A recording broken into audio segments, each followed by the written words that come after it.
Bonjour, ce Shabbat c'est Shabbat Parashat Re'eh et c'est aussi Rosh Chodesh Elul Harahamim. Donc Elul, Rosh Chodesh Elul c'est 2 jours, c'est le samedi et le dimanche. On va essayer Bezrat Hashem de parler donc sur le mois de Elul et aussi faire un lien avec la paracha de la semaine. Déjà, concernant le mois de Elul, on sait très bien, donc c'est un mois qui est très très particulier.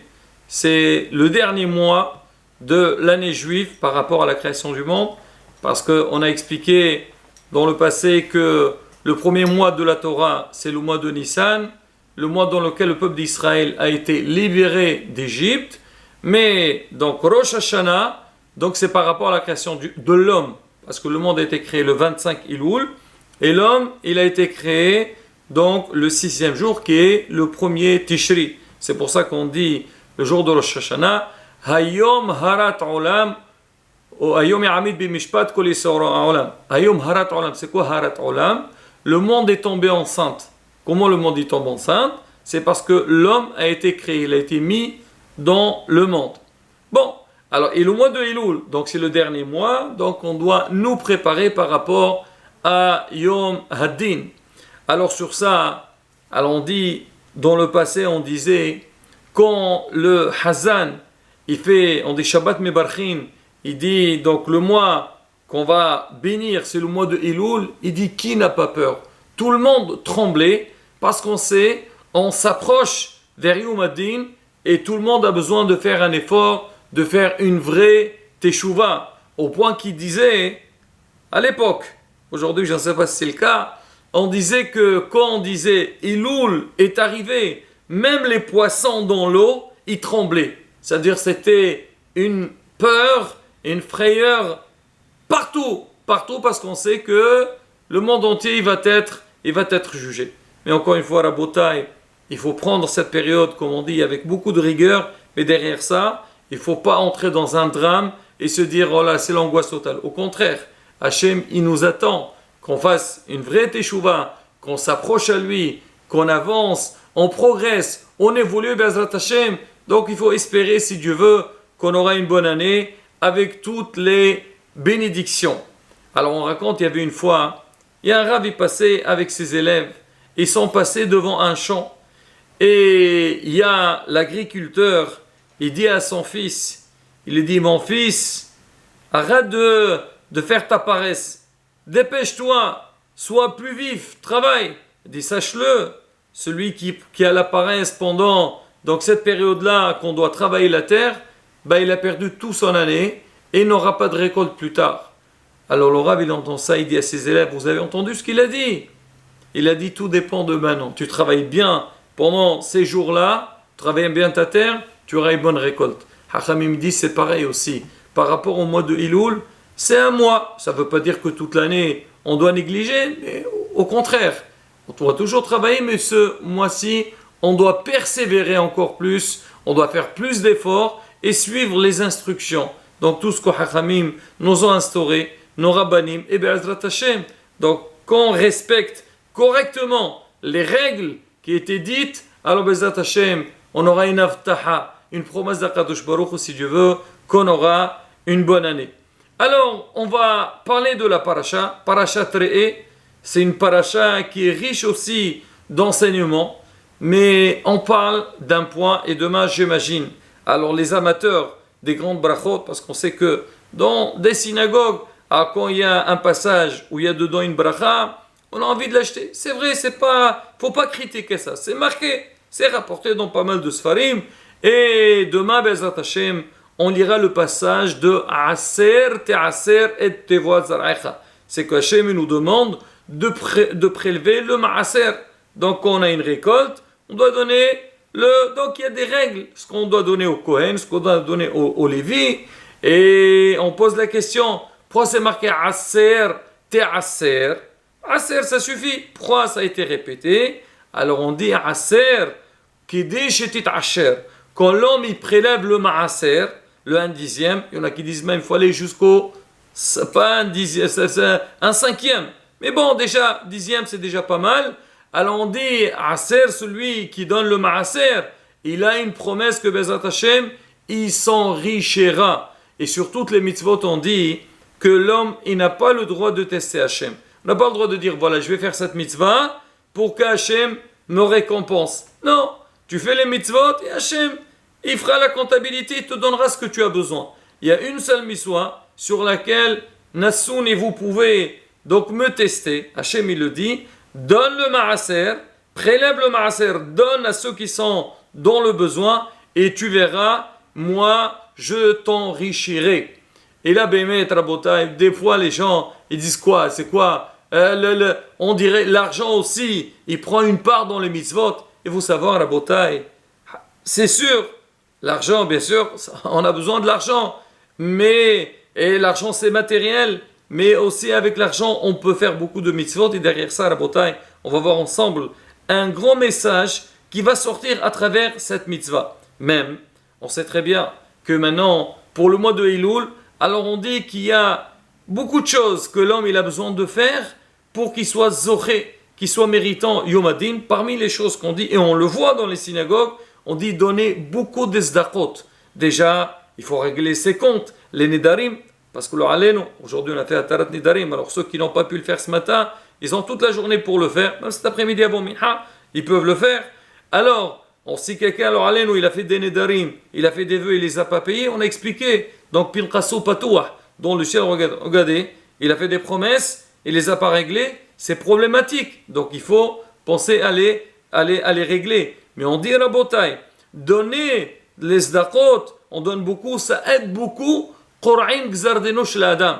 Comme c'est marqué, tfilla, zdaka ou tchouva, la prière, la tchouva, les zdakot, ma'averin ro'a gzera. Il enlève, c'est hasve shalom. Il y a une gzera qui doit arriver sur la personne. Hachem, il enlève.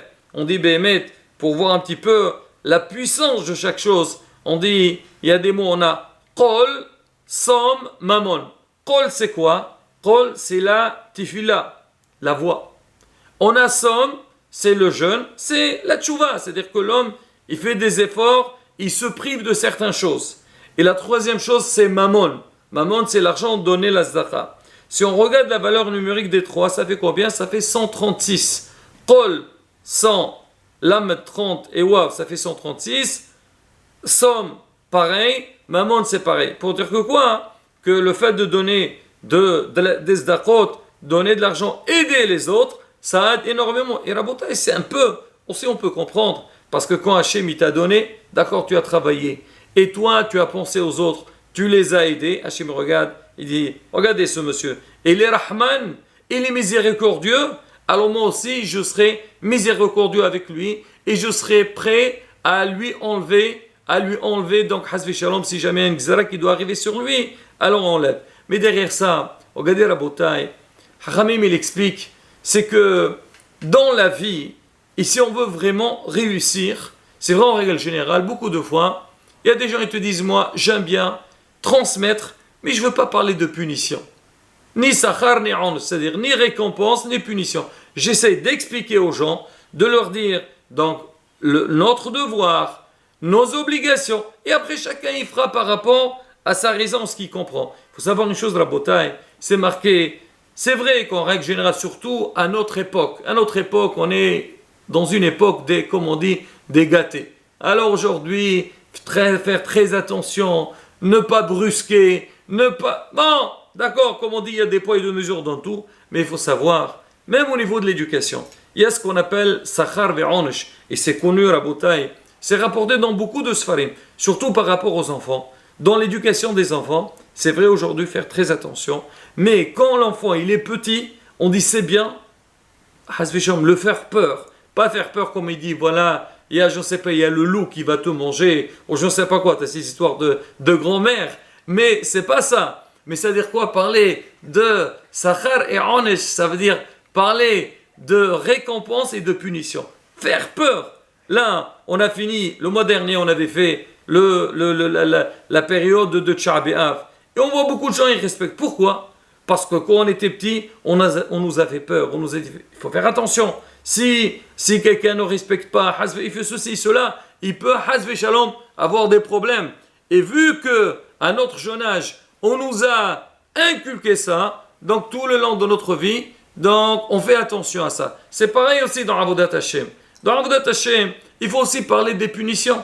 Il ne faut pas non plus rendre la vie noire, parce que des fois, il y a des gens, ils dépriment. Quoi, ça c'est interdit, ça c'est interdit. Si tu fais ça, tu auras une punition. Les gens vont dire, laisse-moi tranquille, je ne veux pas entendre. Pas du tout. Mais derrière ça, il faut quand même parler donc de la gravité de la chose. Et justement, c'est le Inyan des Ma'asrot. Kadosh Baruch il dit, regarde, Aser te Aser. Dans le Ma'aser, tu verras, tu vas t'enrichir. Et l'homme, à la base, quand on va lui parler, dit, c'est donne le Ma'aser. Qu'est-ce qu'il va dire? Mais je ne comprends pas. Pourquoi tu veux que je donne? Moi, j'ai travaillé, j'ai gagné de l'argent, et maintenant l'autre, il n'a rien fait, il veut que je lui donne. Ah non, non, je ne veux pas donner. Malheureusement, il y a beaucoup qui pensent comme ça. Il y a beaucoup de gens qui disent, oh, je suis fatigué de donner. Mais dis-moi, tu as regardé combien le bon Dieu il t'a donné? Hachem, il t'a donné Kahena Vechahena. Tout ça, tu ne le vois pas. Ah, maintenant, parce que tu as besoin de donner, là, tu commences à faire. Regarde bien, monsieur. Regarde, réfléchis bien, et tu vas voir. Et maintenant, pire que ça, quand l'homme, il va donner, sache-le, chaque centime que tu vas donner, c'est une bénédiction. Akadosh Baruch il te donne. Et là, Rabotai, ça, c'est un test. Comme nous, on dit, on va tester Akadosh Baruch, mais c'est un test pour nous aussi. Il faut savoir, des fois, l'homme, il dit non, je ne veux pas donner. Et je veux maintenant, je ne veux pas. Chez Mishmor. Alors toi, tu caches.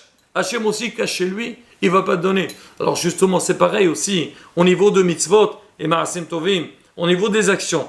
Tout le temps que tu fais des bonnes actions, sache-le qu'il y a un sheva qui tombe du ciel. Il y a une bracha qui tombe du ciel et qu'il va te donner, Hachem, il te donne de l'abondance que tu pourras avancer, t'améliorer et réussir dans ta vie. Rabotai, voilà, on va dire un petit point très important de la paracha, et surtout, comme on a dit, là, Rabotai, on démarre le mois de Elul. Il faut que chacun il fasse des efforts. Alors, comme on dit, je finis avec le premier passour. Regardez le passour, il dit Re'e, au début, il parle avec une style, il dit Re'e, après il dit Lefnechem. Il parle avec un, après il dit Lefnechem. Il dit, quand tu dis Re'e, regarde, on va dire Lefanecha. Pourquoi il dit Lefnechem? A dit justement, c'est pour savoir une chose, que l'homme dans la vie doit savoir que tu n'es pas seul.